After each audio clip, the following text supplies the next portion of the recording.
চিরদিনই তুমি যে আমার ধারাবাহিকে আসছে টান টান মোড় ঘোরানো পর্ব। এদিন চ্যানেল কর্তৃপক্ষের তরফে চিরদিনই তুমি যে আমার ধারাবাহিকের যে নতুন প্রোমো প্রকাশ্যে আনা হয়েছে, সেখানে দেখা যাচ্ছে অপর্ণাকে নিয়ে আর্য রাজনন্দিনীর খুনিকে ধরতে এসেছে। আর সেই খুনি অন্য কেউ নয়, বরং তার সব থেকে কাছের বন্ধু কিঙ্কর। প্রথম স্ত্রীর হত্যাকারী কে সেটা জানতে পেরেই ক্ষোভে ফেটে পড়ে আর্য। সে সোজা কিঙ্করের দিকে বন্দুক তাক করে, প্রশ্ন করে রাজনন্দিনীকে কে মেরেছিল। জবাবে কিঙ্কর জানায় সে সবসময় আর্যর ভালো চেয়েছে, খারাপ চায়নি বা করেনি কখনোই। কিন্তু কিঙ্করের কোনো কথাই বিশ্বাস করে না আর্য। তার কাছে বন্ধুর বলা বিশ্বাস, ভাই শব্দগুলো প্রহসনের মতো মনে হতে থাকে। আর্য তাকে বিশ্বাস করছে না দেখে নিজেকে শেষ করে দেওয়ার চেষ্টা করে কিঙ্কর।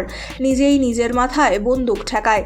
শুধু তাই নয়, গুলিও করে দেয়। তবে কি কিঙ্কর এবার মারা যাবে? সে কি সত্যিই রাজনন্দিনীকে হত্যা করেছিল, নাকি আর্যকে মিথ্যে বলে ব্রেন ওয়াশ করা হয়েছে? গল্পে এবার কি ঘটে সেটাই দেখার। প্রসঙ্গত এতদিন পর চিরদিনই তুমি যে আমার ধারাবাহিকের প্রোমো আসায় দারুণ খুশি দর্শকরা। তো বন্ধুরা, এই বিষয়ে তোমাদের কি মতামত জানাতে পারো কমেন্টে। আর এরকমই অনেক নতুন আপডেট পেতে সাবস্ক্রাইব টলিফেস।